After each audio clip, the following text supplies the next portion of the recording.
de cosas que deben ser aclaradas. En primer lugar, cuando citamos autores acá, es por el tema que estamos tratando. Esto no descalifica al autor, no estamos diciendo que son herejes o que no podés leer nada de ellos. MacArthur tiene muy buenos libros en otros temas, y algunos son utilizados aquí en el instituto, en la parte de liderazgo, aconsejamiento y otras cosas. Simplemente citamos en estos puntos en los que no estamos de acuerdo, ¿sí? Pero no descalificamos totalmente a la persona o todo su material. Uno tiene que ser sabio de ver qué está de acuerdo con la palabra de Dios. Y en segundo lugar, estos puntos no son para debatir y empezar a hacer grupismo acá dentro del instituto y que surja un grupo que diga, no, nosotros somos los descendientes de Calvino, y se agarran a piñas con los de Arminio. Esto es para plantear cuál es la posición del Instituto Bíblico en cuanto a este tema, y les pedimos que respeten esta posición. Muchos de ustedes pueden salir del ministerio de una iglesia y por ahí tienen la oportunidad de enseñar. Cuidado, si vas a enseñar algo distinto a lo que enseña el Instituto Bíblico, puedes hacer un gran problema y pueden decir que eso es lo que te enseñamos nosotros aquí. Y hay iglesias que están con ese conflicto y con esos problemas, iglesias que están dividiéndose por causa de personas que están enseñando lo que nosotros no creemos que sea la enseñanza bíblica. Por eso tomamos este tiempo, siendo que mañana vas a ver la declaración de fe, como prepararte para ver qué es la posición que estamos teniendo. Muy bien, tenemos media hora nada más, nos quedó, y tenemos que ir más a lo que la Biblia enseña ahora. Dejamos a un lado todo ahí, lo que dice uno, lo que dice el otro, y queremos ir rápidamente a ver algunos pasajes para tener claridad en cuanto a lo que la Biblia enseña. Vamos a empezar por Romanos capítulo 8. Versículo 28 al 30. Dice, y sabemos que a los que aman a Dios, todas las cosas les ayudan a bien. Esto es, a los que conforme a su propósito son llamados. Porque a los que antes conoció, también los predestinó para que fuesen hechos conforme a la imagen de su Hijo, para que Él sea el primogénito entre muchos hermanos. Y a los que predestinó, a estos también llamó, y a los que llamó, a estos también justificó, y a los que justificó, a estos también glorificó. Aquí en este pasaje, que es sumamente profundo, y no vamos a llegar a ver todo, pero él va a mencionar tres palabras que yo quisiera remarcar. En primer lugar, la palabra propósito, en el versículo 28, a los que conforme a su propósito son llamados. Ahora, en un momento vamos a hablar del llamado, pero aquí queremos enfatizar que ese llamado está de acuerdo a su propósito. En el versículo 29 dice, a los que antes conoció. En griego esta es una sola palabra, es proginosko, conocimiento previo. Y en tercer lugar, versículo 30, y a los que predestinó. Ahí la palabra es pro-orizo. Ahora, tres palabras, una en cada versículo. Protesis, que es la palabra para propósito en el versículo 28. En el versículo 29 la palabra proginosko. Y en el versículo 30 la palabra pro-orizo, predestinó. Hay un orden en esto. Empezamos con el propósito de Dios. Indudablemente esto va primero, porque nadie comienza un viaje sin saber a dónde va. Porque el propósito es lo que va a determinar lo que voy a hacer después. Hay un propósito. Y acá dice que somos llamados de acuerdo a ese propósito. Leamos en Efesios capítulo 1.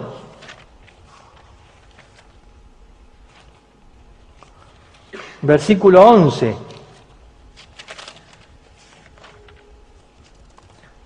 Dice, en él asimismo tuvimos herencia, habiendo sido predestinados conforme al propósito del que hace todas las cosas según el designio de su voluntad. Capítulo 3, versículo 11. Conforme al propósito eterno que hizo en Cristo Jesús nuestro Señor. Ahora, aquí habla de un propósito de Dios. Es interesante que esta palabra en el Nuevo Testamento es la que se utiliza para referirse a la mesa de los panes de la proposición. Literalmente tendríamos que leer la mesa de los panes del propósito de Dios. ¿Por qué? Porque el propósito de Dios fue tener comunión con el hombre. Esto está representado en los panes. El propósito de Dios es crear un ser libre que voluntariamente decida amarle para poder tener comunión con Él. Por eso nos creó diferente de los animales.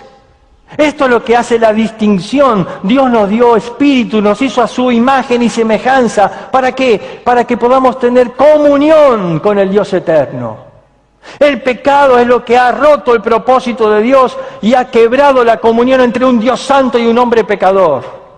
Y por eso Cristo ya estaba destinado desde antes de la fundación del mundo, porque Él dijo, yo voy a hacer el sacrificio. Él era el cordero inmolado desde antes de la fundación del mundo, preparado por Dios para ocupar nuestro lugar y para traer el remedio para la causa del pecado. Y por eso Él está a la puerta ahora y llama, porque desea tener comunión. Ahí está el propósito de Dios. Él quiere tener comunión con nosotros. Por eso nos creó.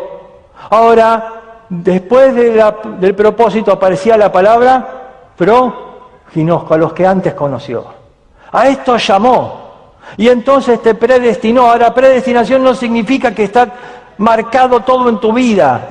Ya está predestinado, con quién me voy a casar, qué voy a hacer, todo. No. Destino en la Biblia habla de el final. En una carta, cuando ponemos el destinatario, nos referimos a dónde va a llegar la carta, el destino final. No estamos poniendo todo el camino que va a recorrer esa carta hasta llegar al destino final. ¿Ves? Cuando habla acá en los predestinados, están marcando que vamos a ser como Cristo, para tener con Él comunión por la eternidad, el destino final. Ahora, vamos a leer Mateo capítulo 22, porque yo quiero que veamos el llamado. Dijimos ahí que conforme a su propósito son llamados. Mateo capítulo 22. Y con esta parábola va a haber una gran enseñanza. Dice el versículo 2, el reino de los cielos es semejante a un rey que hizo una fiesta de bodas a su hijo, y envió a sus siervos a llamar a los convidados a las bodas, mas estos no quisieron venir. Volvió a enviar otros siervos, diciendo, decid a los convidados, he aquí he preparado mi comida, mis toros, mis animales engordados han sido muertos, todo está dispuesto, venid a las bodas. Mas ellos sin hacer caso se fueron, uno a su labranza y otro a sus negocios. Otro tomando a los siervos, los afrentaron y los mataron. Al oír el rey se enojó, y enviando sus ejércitos destruyó a aquellos homicidas y quemó ciudad. Entonces dijo a los siervos, las bodas a la verdad están preparadas, mas los que fueron convidados no eran dignos. Id pues a la salida de los caminos y llamad a las bodas a cuantos halláis. Y saliendo los siervos por los caminos juntaron a todos los que hallaron juntamente, malos y buenos. Y las bodas fueron llenas de convidados. Y entró el rey para ver los convidados.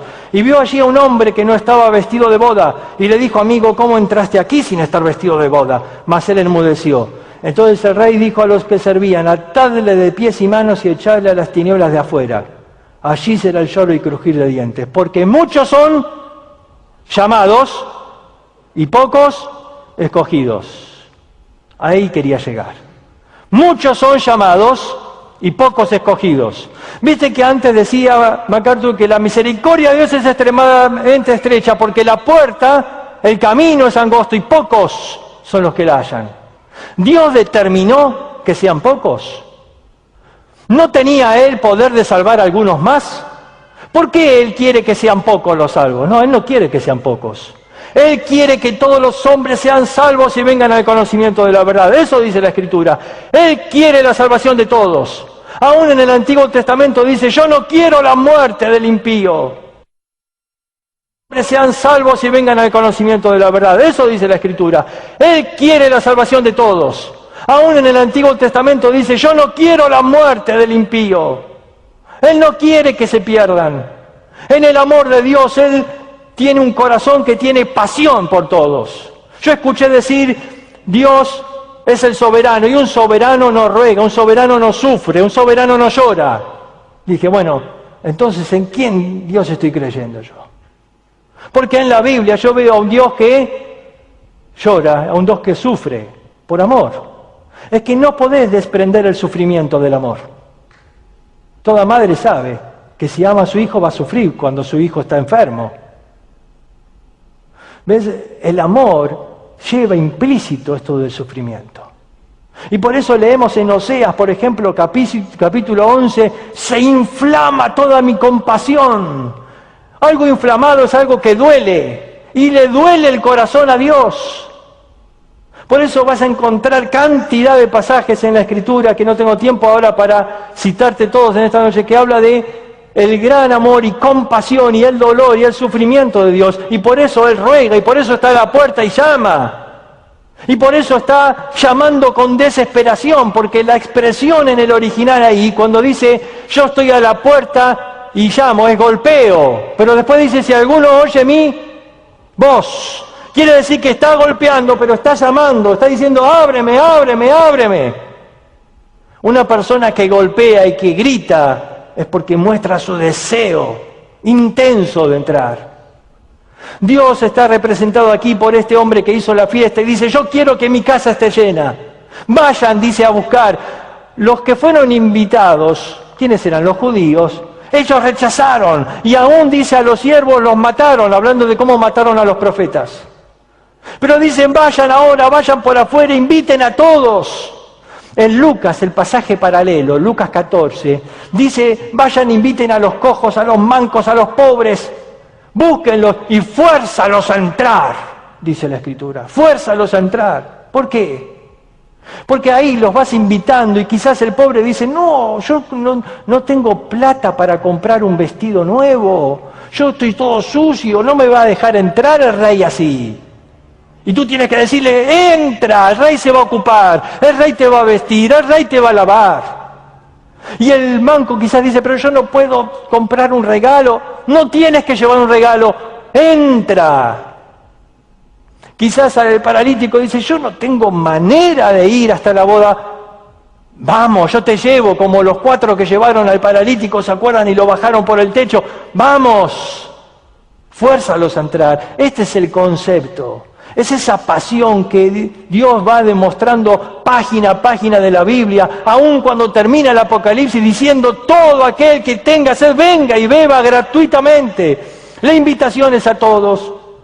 ¿Qué es mi función como siervo? Ir y buscar y forzarlos a entrar, animarlos a entrar. Sin embargo, el rey va a ver a los convidados, ¿y a quién encontró ahí? A uno que no tenía el vestido de bodas.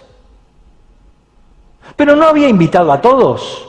¿Qué le preocupaba que este no tenía el vestido de bodas?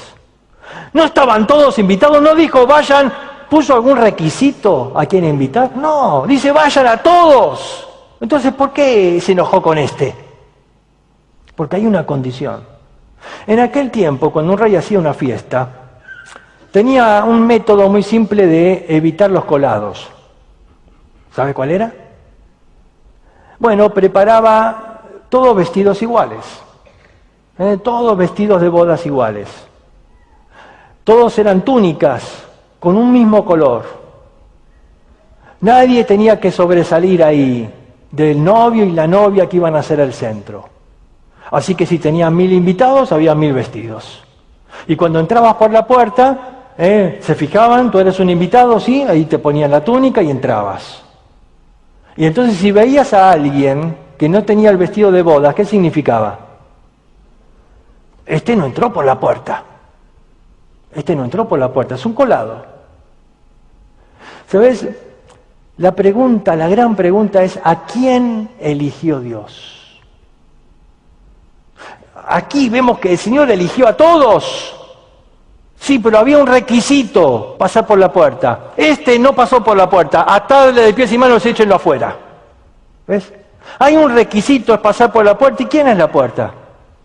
Jesucristo dijo, yo soy la puerta. El que por mí entrare será salvo. Hay un requisito, Dios quiere que todos se salven, pero hay un requisito para la salvación, pasar por Cristo. Ahora, aquí me habla de algo muy interesante. Si el rey pudiera saber todas las cosas de antemano, Él ya podría elaborar una lista con los nombres y decirte, acá están los nombres de todos los que van a estar en la fiesta. ¿Sí o no? Sí. Él ya tiene escrito todos los nombres. ¿Por qué? ¿Porque Él quiso que estas personas entren y las demás no entren? No. Él quiere que todos entren. Simplemente Él sabe de antemano quiénes van a pasar por la puerta. Y entonces ya anotó sus nombres. Por eso cuando uno lee Apocalipsis capítulo 17, dice que el libro de la vida del Cordero está escrito ¿desde cuándo?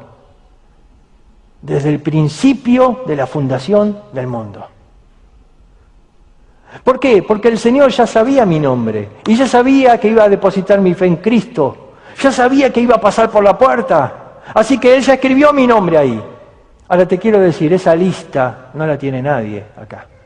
El libro ese está allá en los cielos. ¿Ves? El Señor no quiere que nosotros sepamos quién es elegido y quién no es elegido. Eso no es nuestra cuestión. ¿Qué es nuestra cuestión como siervos? Ir a invitar. ¿A quiénes? A todos. Pero este es pobre, no importa. Y aquel es manco, no importa. Y aquel es cojo, no importa. Y aquel es ciego, no importa. Invita a todos. Esto habla de que Dios no hace acepción de personas. Él quiere que todos sean salvos y vengan al conocimiento de la verdad. Pero hay un requisito. Él no va a aceptar a nadie que no pase por la puerta. Ahora te das cuenta, tesis, el propósito de Dios. Él quiere tener comunión. Él quiere tener comunión contigo. Pero Ginosco, Él te conoció de antemano. Ella escribió los nombres ahí. Pero esto no es arbitrario. La elección es bajo una condición, fe en Cristo. Es la única condición, la fe. Ahora, claro que toda persona que pone su fe en Cristo va a tener un cambio en su vida y el Espíritu Santo va a hacer una obra, sí, tú tienes que entrar. Él se encarga de lavarte, Él se encarga de limpiarte, Él se encarga de vestirte. Es la gracia de Dios que me lava y que me viste. Estamos revestidos de Cristo. Es su gracia, Él hace la obra. Pero yo tengo una decisión, entrar. Mira, te voy a mostrar ahí en la pantalla, a ver si estamos. Esto es lo que cree el calvinismo, ¿ves? Soberanía, nada más. Entonces la balanza se inclina para ese lado. Pero fíjate el otro. Esto es lo que cree el arminianismo. Toda responsabilidad humana, Dios no tiene en cuenta. Pero una doctrina bíblica tiene que tener ambos conceptos, fíjate. Esto es, soberanía y responsabilidad humana. Una doctrina que no incluya ambas verdades no brota de la palabra de Dios. ¿Por qué? Porque Dios es soberano y en su soberanía Él determinó salvar a todo aquel que cree. Él lo determinó así en su soberanía. Nadie le impuso el plan a Dios. Dios preparó ese plan. Dios determinó que sea de esa manera. Él es el soberano. Y Él eligió a todos los que van a entrar. Por eso dice, muchos son llamados y pocos. Por eso dice, muchos son llamados y pocos escogidos. Fíjate el último cuadro ahí. Y ya termina. Fíjate, ese es el versículo que leímos en Mateo 22:14. El mundo, fíjate ahora, dentro del mundo hay otro círculo, los llamados. Y dentro de ese círculo hay otro, los escogidos. Mira, ¿por qué no son todos llamados? Porque no llegamos con el Evangelio a predicarle a todo el mundo. Esa es la verdad. Dios quiere, por eso Él dijo, id por todo el mundo y predicar el Evangelio a toda criatura. Por eso dijo, me seréis testigos hasta los fines de la tierra. Él quiere llamar a todos, pero la realidad es que no todos son llamados, no todos escuchan el mensaje. Pero los que están escogidos, evidentemente tuvieron que ser llamados primero. Escuché el llamado, ahora no todos los llamados son escogidos. ¿Sí? ¿Por qué? Lo que hace la diferencia ahí es tu decisión. Ahí está la responsabilidad del hombre. Algunos dicen, Romanos 9 habla de la soberanía de Dios. Sí, es verdad, este es un lado de la balanza, pero Romanos capítulo 10 habla de la responsabilidad del hombre. Y ahí se equilibra la balanza. Muchos calvinistas solamente se pasan la vida en Romanos 9 y jamás avanzan y leen Romanos 10. Porque ¿qué dice Romanos 10? ¿Cómo creerán si no hay quien les predique? ¿Y cómo predicarán si no fueran enviados? Ahí que está la responsabilidad del hombre. Y ahí se equilibra la balanza. Dios es soberano, dice, Él eligió, sí, pero el hombre es responsable. Por eso tenemos que predicar, porque dice, la fe viene por el oír la palabra de Dios. ¿Y cómo serán salvos? Dice, si no hay quien les predique. Tenemos que ir y llamar. A la vez ahí está la balanza, ahí está el equilibrio de la doctrina bíblica. Tenemos que entender que el propósito de Dios es salvar a todos. Él desea tener comunión. Pero Jesucristo dijo, los hombres amaron más las tinieblas que la luz. ¿Por qué Él dijo, pocos son los que se salvan, muchos son los que andan en el camino de la perdición? ¿Por qué? Porque la misericordia de Dios es estrecha. Porque a Dios no tiene suficiente poder para salvar a todos. Si esa gracia es la gracia que salva y santifica, ¿por qué no le derramó la gracia a todos y listo? No. Dios quiere que todos se salven. Pero Dios determinó un plan. En su diseño de la salvación, Él determinó salvar a todo aquel que cree en Cristo. Y claro, Él dice, los hombres amaron más las tinieblas que la luz. El hombre no quiere venir a Cristo porque ama el pecado. La verdad no es cuestión de filosofía, de religión. El problema del hombre es que ama el pecado. Eso es lo que dijo Cristo. Y por eso le cuesta. Por eso es una traba. Por eso es que es difícil. Por eso es que son pocos. Pero no porque Dios quiere que sean pocos. Él manifestó su voluntad con toda claridad. Él dijo, yo quiero que todos sean salvos. ¿Por qué Cristo no vino todavía? 2 Pedro 3:9, ¿qué dice? Porque Él es paciente, queriendo que nadie perezca. Él quiere que todos procedan al arrepentimiento. Él quiere, por eso está todavía demorando la venida de Cristo. Él quiere que uno más. ¿Por qué? Porque el propósito de Dios es querer tener comunión con el hombre. La voluntad de Dios está dada. Ahora alguien dice, pero si Él todo lo que quiere ha hecho, sí, pero lo que Él quiere es que el hombre sea salvo por su libre voluntad.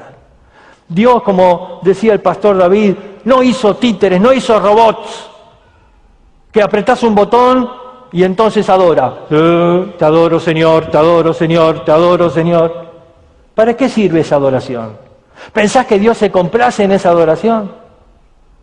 Dios quiere ver el corazón humillado de alguien que cae a sus pies y le dice, te amo, Señor, tú me salvaste, te adoro. Ese amor, esa comunión, esa adoración es la que Dios anhela. Pero esa adoración brota de un corazón libre, que ha decidido dejar atrás el pecado y abrazar a Cristo. Ese corazón que fue conquistado por la cruz, que se enamoró de su Señor. ¿Sabes? Dios tuvo un diseño cuando hizo al hombre. Y alguien dice, pero Dios no veía que el hombre iba a pecar. Sí, eso era inevitable. Pero Dios en su amor ya previó de antemano el precio. El doctor Rairi cuenta una ilustración en su teología, que es muy interesante. Él dice así, cuando se hizo el Canal de Panamá, se reunió a un grupo de ingenieros y de todas las especialidades para evaluar cuál iba a ser el costo. Había que hacer un presupuesto. Entonces ellos hicieron todo un año de estudios, investigando la cantidad de explosivos, la cantidad de materiales, la cantidad de obreros que era necesario, todo. Y entregaron el documento final. Cuando la comisión investigó ese documento final, se sorprendió cuando vio que el presupuesto más caro, ¿sabes cuál era? No era de materiales, no era de obreros. El presupuesto más caro era el de la indemnización que iban a tener que pagar por los que iban a morir en la obra. Y ellos dijeron, ¿pero cómo que va a morir gente? Y ellos dijeron, bueno, es un cálculo, van a utilizarse tantos miles de kilos de explosivos. La ley de probabilidades nos dice que seguramente algunos van a morir, que los accidentes son inevitables. Vamos a tomar medidas de seguridad, pero va a haber miles y miles de obreros. ¿Estamos preparados para pagar la indemnización de todos los que pueden llegar a morir en esa obra?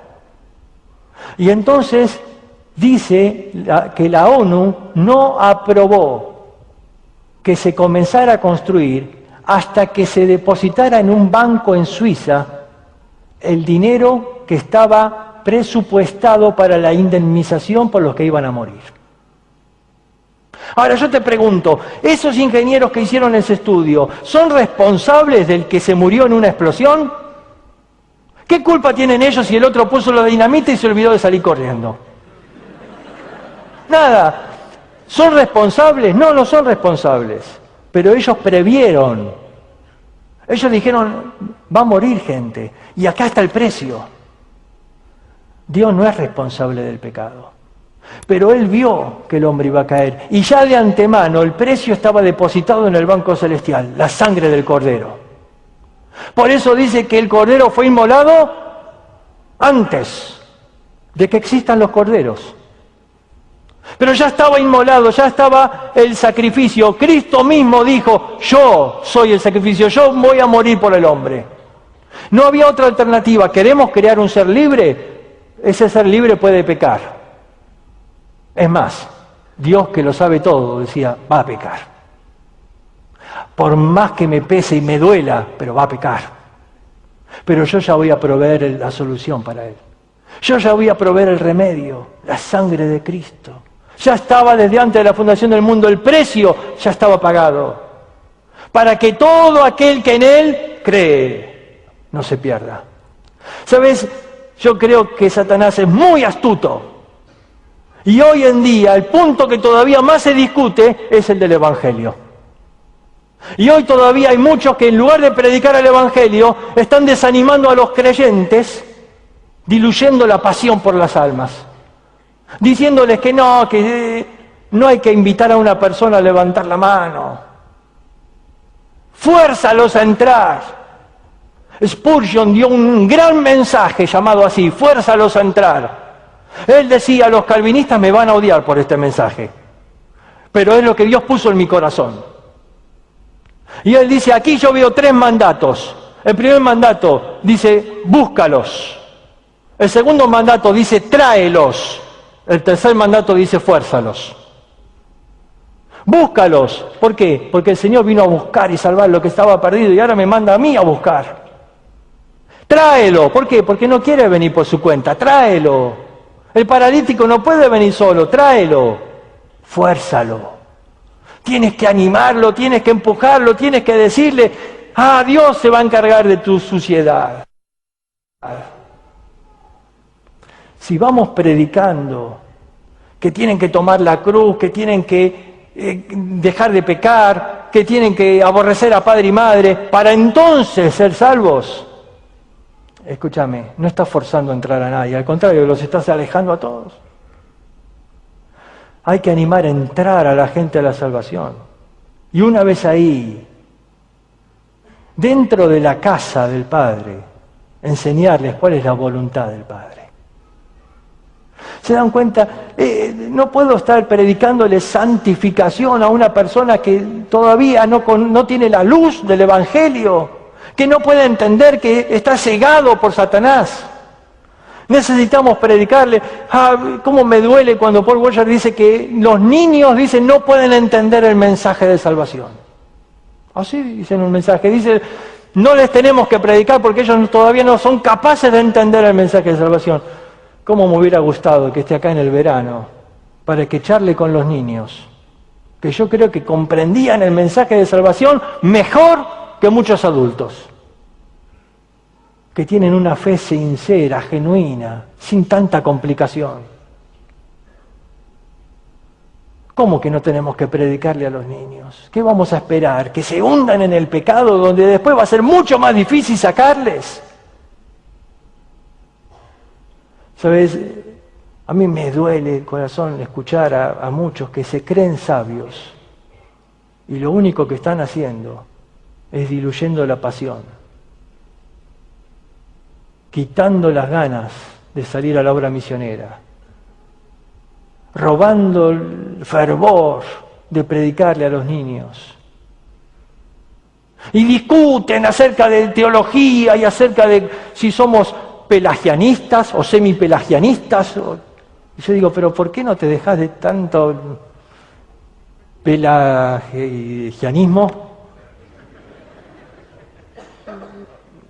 y te pones a predicar el Evangelio? ¿No te das cuenta que el Señor nos dejó con ese motivo? Que el Señor todavía no viene desde los cielos porque está esperando que uno más proceda al arrepentimiento. Está ahí aguardando porque en esa pasión de Dios, en ese amor por las almas, Él está aguardando porque otro más venga a Cristo. ¿Sabes? Yo quiero estar de acuerdo al propósito de Dios. Quiero que mi doctrina brote de la palabra de Dios. Y discúlpeme, pero no me interesa mucho que me banderen detrás de Calvino, de Arminio o de Pelagio o de San Agustín. Los que después van a estudiar van a conocer estos nombrecitos. Pero a mí me interesa estar de acuerdo con lo que yo veo en la palabra de Dios, que es el corazón de Dios. Y yo veo a un Dios que todavía busca, un Dios que todavía da oportunidad, un Dios que todavía está llamando. Y ahí yo quiero llamar con Él a la puerta. Un Dios que todavía está golpeando y yo todavía escucho los golpes y todavía entonces voy a llamar, abrile a Cristo el corazón. ¿Okay? Porque sé que cuando estoy predicando así, estoy predicando de acuerdo al corazón de Dios. Me quiero unir con Juan cuando terminó de escribir Apocalipsis y que dice, todo aquel que tenga sed, venga y beba gratuitamente. Y yo me quiero parar en las plazas y gritar, todo aquel que tenga sed, venga y beba del agua de la vida. Y no me importa si me van a catalogar con el nombre que quieran ponerme. Yo creo que ese es el corazón de Dios. Y yo quiero estar de acuerdo con eso. Yo quiero vivir en esta vida con la misma pasión que Dios tiene en su corazón, con los mismos propósitos que Dios tiene en su corazón. Quiero dedicar mi vida para hacer lo que Él haría si Cristo todavía estuviera aquí. ¿Qué estaría haciendo? Buscando y salvando. Y vos decís, pero ¿cómo? Dios no sabe dónde están, ¿por qué lo busca? Él está buscando quien responda al llamado. ¿Quién responde al llamado? Y sabés, cuando hacemos levantar la mano, yo sé que quizás no va a ser salvo en ese momento, pero yo estoy buscando identificar quién está dispuesto a responder al llamado de Dios. Y después por ahí el consejero le aclara las cosas, o después por ahí en el primer paso de discipulado entiende del todo, no sé. Pero es necesario identificar quién está respondiendo al llamado para poder seguir trabajando con su vida y enseñándole la palabra de Dios. Por eso salimos y predicamos y hacemos llamado y no estamos detrás de campañas, ni de números, ni de competencia a ver quién gana más almas. No me interesa para nada eso. Lo que me interesa es que realmente almas sean salvadas. Lo que me interesa es que antes algunos de esos niños que vinieron al campamento iban al infierno y ahora van al cielo. Que antes algunos de los jóvenes que venían estaban con una vida de pecado en las drogas, sin tanta basura de este mundo, pero ahora son libres en Cristo. Eso me interesa. Y por eso quisiera que cada alumno durante este año tenga esa misma pasión en su corazón. Esa pasión que te mueva a estar de acuerdo con el propósito de Dios. ¿Ves? La palabra de Dios es clara, es sencilla. Hay gente que se encarga de complicarla. Pero Dios expresó su voluntad con toda claridad. ¿Vas a querer vivir de acuerdo a su voluntad? Vamos a orar.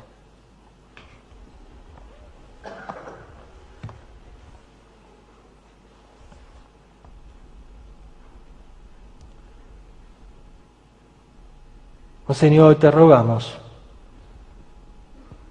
que tu Santo Espíritu nos ayude a comprender verdades tan profundas de tu palabra. Quizás no llegamos a comprender todas las cosas, pero sí queremos comprender en esta noche tu propósito. Sí queremos quedar admirados al ver tu pasión. Y queremos unirnos a ti en ese propósito y en esa pasión, por buscar y salvar a los que están perdidos. Oh Señor, que nada pueda robarnos ese fuego del corazón, de querer predicar el Evangelio hasta lo último de la tierra. Te lo rogamos en el nombre de Cristo Jesús. Amén.